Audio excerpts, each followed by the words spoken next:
Hello friends, welcome to நாகுவின் சமையல். நம்ம இன்றைக்கி முளைக்கட்டின கொண்டக்கடலையை வச்சு நம்ம வந்து சூப்பரான ஒரு கட்லெட் செய்ய போகிறோம். Evening snacks. அது எப்படி செய்யுதுன்னு இப்போ பார்க்கலாம். அப்புறம் வந்து நம்ம சேனலில் கிவ்அவே அனௌன்ஸ் பண்ணியிருக்கு. அதாவது நம்ம போட்டிருக்க ஃபஸ்ட் வீடியோவில் வந்து 1,00,000 சப்ஸ்கிரைபர்ஸ் ரீச் ஆகிறதுலையும் போடுற எல்லா வீடியோஸையும் கண்டினியூஸாக பார்க்கணும், லைக் பண்ணணும், ஷேர் பண்ணணும். முக்கியமாக சப்ஸ்கிரைப்பும் கமெண்ட்டும் பண்ணியிருக்கணும். இதுதான் அதோட ரூல்ஸு. இது செய்கிறதுக்கு இன்றைக்கி நான் வந்து 1 கப் அளவுக்கு கொண்டக்கடலை எடுத்து இதை வந்து நல்லா முளைக்கட்ட வச்சுருக்கேன். பாருங்கள் எந்த அளவுக்கு நல்லா பெருசாக முளைச்சி வந்திருக்குதுன்ட்டு. இந்த அளவுக்கு முளைச்சி வரணுன்னா நீங்கள் வந்து கிட்டத்தட்ட ஒரு 4 நாள்லேருந்து 5 நாள் வரையிலும் முளைக்கட்ட வச்சா தான் இந்த மாதிரி பெருசாக முளைச்சி வரும். ஏன்னா ஒவ்வொரு குழந்தைங்க வந்து முளைக்கட்டின கொண்டக்கடலையை அப்படியே நம்ம சும்மா கொடுத்தோம்னாலோ இல்லை சேலட்டாக செஞ்சு கொடுத்தோம்னாலோ அவங்க வந்து சாப்பிட மாட்டாங்க.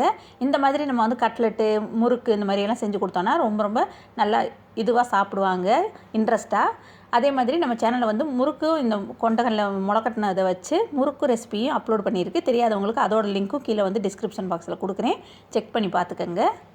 இது ரொம்ப ரொம்ப ஹெல்த்தியானது சும்மா கொண்டக்கடலையோட.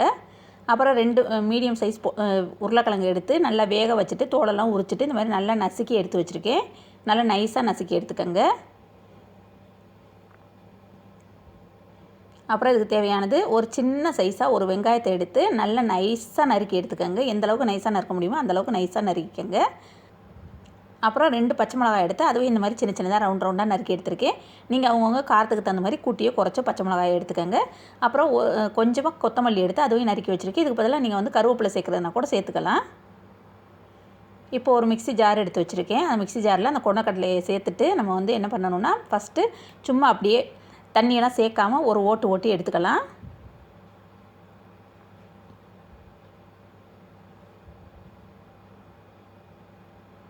இப்போ பாருங்கள் கொஞ்சம் குறன்னு உதிரியாக இருக்க மாதிரி இருக்குது. இந்த நேரத்தில் நம்ம என்ன பண்ணலாம்னா ஒரே 1 டேபிள் ஸ்பூன் அளவுக்கு தண்ணி சேர்த்துக்கோங்க. ரொம்ப கூடுதலாக சேர்க்காதீங்க. ரொம்ப தண்ணியாக போயிடுச்சுன்னா நம்மளுக்கு வந்து கட்லெட் வந்து அந்த அளவுக்கு சரியாக வராது. அதனால் ஒரே 1 டேபிள் ஸ்பூன் ஊற்றி அரைச்சிட்டு வந்துட்டு இப்போ கையில் எடுத்து பார்த்தோன்னா இந்த மாதிரி இருக்கணும். நல்லா நைஸாக அரைச்சிருக்கணும். இப்போ அதை வந்து வேறு ஒரு பவுலில் மாற்றிட்டு இப்போ நம்ம நசுக்கி வச்சுருக்கோம்ல அந்த உருளைக்கிழங்கையை அதோடு சேர்த்துக்கலாம். அப்புறம் வெங்காயம், பச்சை மிளகா, கொத்தமல்லி எல்லாத்தையுமே நம்ம வந்து அதோடு சேர்த்துடணும். இப்போ வந்து 1/2 டீஸ்பூன் அளவுக்கு உப்பு சேர்க்குறேன்.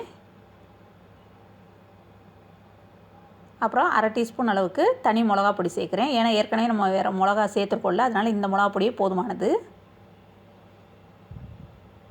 எல்லாத்தையும் சேர்த்துட்டு நல்லா பிசைஞ்சுக்கோங்க. எல்லாம் ஒன்று சேர பிசைஞ்சுக்கணும்.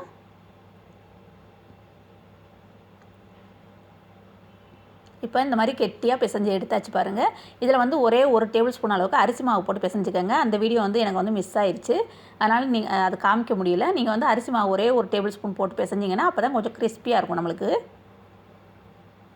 இப்போ இதை எப்படி தட்டுறதுன்னு காமிக்கிறேன். 2 கையிலையும் இந்த மாதிரி எண்ணெய் தடவிக்கங்க. அப்போ தான் ஒட்டாமல் இருக்கும் நம்மளுக்கு. சின்ன சின்ன உருண்டையாக உருட்டியும் வைக்கலாம். அப்படி இல்லைன்னாக்கா நம்ம வந்து நீளமாக ஓவல் சைஸ்லேயும் உருட்டிக்கலாம். அப்படி இல்லைன்னா சப்பையாக வடை மாதிரி தட்டி போடலாம். எப்படி வேணாலும் அவங்கவுங்க இஷ்டத்தை பொறுத்து நம்ம வந்து எந்த மாதிரி வேணாலும் செஞ்சுக்கலாம். நான் இன்றைக்கி என்ன பண்ண போகிறேன்னா இந்த மாதிரி ரவுண்டாக உருட்டிட்டு அப்படி சின்னதாக அமுக்கி விட போகிறேன். அப்படி அழகாக கொஞ்சம் வட்டமாக வர்ற மாதிரி.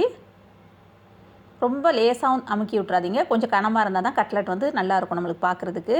ரொம்ப லேசாக இருந்துச்சுனாக்கா நம்மளுக்கு வந்து கட்லெட் மாதிரி இருக்காது, அது வந்து வடை மாதிரி போயிடும். இப்போ பாருங்கள் இந்த சைஸில் இருக்கணும். அதை வந்து ஒரு பிளேட்டில் மாற்றிட்டேன். இப்போ அடுத்ததையும் அதே மாதிரி செஞ்சிடலாம். எல்லாமே இப்போ செஞ்சு எடுத்துகிட்டேன் பாருங்கள். இது வந்து மொத்தத்தில் எனக்கு 17 கட்லெட் வந்துச்சு நம்ம எடுத்த அந்த அளவுக்கு கொண்டக்கடலைக்கு. எவ்வளோ அழகாக ரெடி ஆயிடுச்சு பாருங்கள். இப்போ இதை என்ன பண்ணணுன்னா நம்ம வந்து பிரெட் க்ரம்ஸில் வந்து அப்படி கோட் பண்ணிவிட்டு வறுத்து எடுக்க போகிறோம். பிரெட் க்ரம்ஸு ரெடி பண்ணி வச்சுருக்கேன் நான். இது வீட்டிலே செஞ்சது தான்.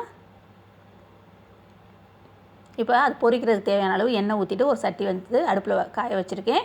எண்ணெய் நல்லா காயணும். காஞ்சதுக்கப்புறம் தான் நம்ம வந்து அந்த கட்லெட்டை வந்து ரெடி பண்ணியிருக்கதை போட்டு எடுக்கணும். இந்த மாதிரி பிரெட் க்ரம்ஸில் போட்டுட்டு நல்லா 2 சைடும் பிரட்டி எடுத்துக்கோங்க. நல்லா எல்லா பக்கமும் அந்த பிரெட் க்ரம்ஸ் வந்து நம்மளுக்கு வந்து ஒட்டி இருக்கணும் அந்த கட்லெட்டில். அப்போ தான் நல்லா கிறிஸ்பியாக இருக்கும்.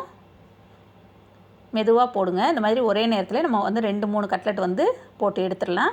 நீங்கள் வந்து இந்த பிரெட் க்ரம்ஸில் போட்டு பிரட்டுறதுக்கு முன்னாடி என்ன பண்ணலாம்னாக்கா மைதா மாவு வந்து கோட் பண்ணி எடுக்கிறதுனால எடுத்துகிட்டு கூட நம்ம வந்து இந்த பிரெட் க்ரம்ஸில் அதுக்கப்புறமாயி கோட் பண்ணிவிட்டு அதுக்கப்புறமாயி வறுக்கலாம். அப்படி இல்லை இதெல்லாம் ஒன்றுமே இல்லை என்கிட்ட பிரெட் க்ரம்ஸ் எல்லாம் இல்லைன்னா கூட நம்ம அப்படியே தட்டி வச்சுருக்கோம்ல அதை அப்படியே கூட போட்டு பொரிச்சு எடுக்கலாம். இப்போ வந்து தீயை வந்து மீடியம் ஃப்ளேமில் தானே வச்சுக்கோங்க. ரொம்ப ஹையில் வச்சிங்கன்னா கறி போயிடும். ஏன்னா உள்ளரே நம்மளுக்கு வேகணும்ல, அதனால். அதே மாதிரி ரொம்ப கட்டையாக தட்டிட்டிங்கனாலும் அது வந்து வேகிறதுக்கு ரொம்ப டைம் எடுக்கும். உள்ளர வேகாது, மாவாகவே இருக்கும். அதனால் நீங்கள் வந்து கொஞ்சம் மீடியமாகவே தட்டிக்கங்க. நல்லா 2 பக்கத்து திருப்பி விட்டுட்டு நல்லா பொன்னிறமாக வந்த உடனே எடுத்துடணும். நல்லா வெந்துருச்சு பாருங்கள். இந்த அளவுக்கு வெந்தால் போதுமானது. இப்போ வந்து இதை எடுத்து வச்சிடலாம். ஒரு டிஷ்யூ பேப்பர் போட்டு பிளேட்டில் எடுத்து வச்சுக்கலாம். அப்படி இல்லைனாக்கா ஒரு வடிதட்டு எது வேணாலும் எடுத்து வச்சுக்கலாம். நான் வந்து இந்த மாதிரி பிளேட்டில் வந்து எடுத்து வைக்கிறேன். எப்படி கிறிஸ்பியாக இருக்குது பாருங்கள், பார்க்கையிலே நம்மளுக்கு தெரியும். இப்போ எல்லா கட்லெட்டுமே வறுத்து எடுத்தாச்சு. சூப்பராக ரெடி ஆயிடுச்சு. ரொம்ப ரொம்ப ஹெல்த்தியான கட்லெட் வந்து நம்ம வீட்டிலே செஞ்சாச்சு பாருங்கள். இது வந்து இப்போ நம்ம மயோனீஸு இல்லைனாக்கா அப்படி இல்லைனாக்கா டொமேட்டோ கெச்சப்பு எதில் வேணாலும் டிப் பண்ணி சாப்பிட்லாம். ரொம்ப ரொம்ப சூப்பர் டேஸ்டியாக இருக்கும். நம்ம சேனலில் வந்து ஏற்கனவே டொமேட்டோ கெச்சப் வந்து அப்லோட் பண்ணியிருக்கேன். அந்த வீடியோ தெரியாதவங்களுக்கு அதோட லிங்க்கும் கீழே டிஸ்கிரிப்ஷன் பாக்ஸில் கொடுக்குறேன். செக் பண்ணி பார்த்துக்கங்க. இப்போ இது வந்து எவ்வளோ கிறிஸ்பியாக இருக்குன்ட்டு நான் வந்து காமிச்சு தரேன் பாருங்கள்.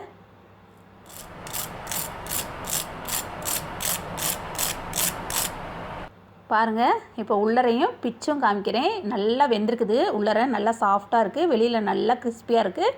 சூப்பரான ஹெல்த்தியான ஈவினிங் ஸ்நாக்ஸு நம்மளுக்கு ரெடி ஆயிடுச்சு. இது வந்து எல்லாருக்கும் யூஸ்ஃபுல்லாக இருக்கும் இந்த வீடியோன்னு நினைக்கிறேன். உங்களுக்கு வந்து இந்த வீடியோ பிடிச்சிச்சின்னா லைக் பண்ணுங்கள், ஷேர் பண்ணுங்கள், சப்ஸ்கிரைப் பண்ணுங்கள். கூடவே இருக்கிற பெல் ஐக்கானையும் கிளிக் பண்ணுங்கள். தேங்க்யூ.